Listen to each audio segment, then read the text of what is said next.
macallimiinta xirfadda tuninka ee Hano Academy ayaa tababar u furay ardadii hore ee macadka. Tababarkani ayaa ah mid lagu baranayay sameynta maskaro ama wajigashi ama waxa afka qalaad loo yaqaano face mask. Maskarada ama face mask-ka ayaa ah kuwa loo sameeyay hab casri ah oo ay hay'adaha WHO iyo CDC ku taliyeen in la xirto si looga hortago faafitaanka caabuqa COVID-19. Waa kan mid ka mid ah macallimiinta oo u sharxaya ardayda habka ama wadiiqooyinka loo marayo marka la sameynayo maskarada. labadii laastiguna waa kaasa. labadii laastig hadda idin sheegay waa tanaa.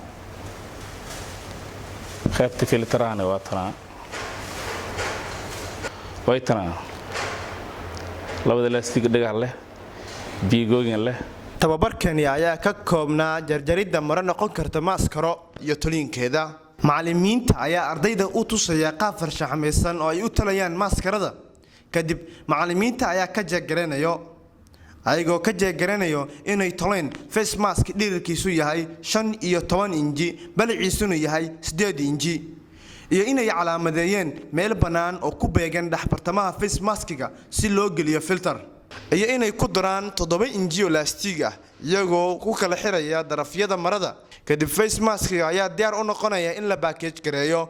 Marka loo gudbiyo qolada packaging-ka waxay sameynayaan inay maskarada jeermis dilaan ka hor inta aysan package gareyn.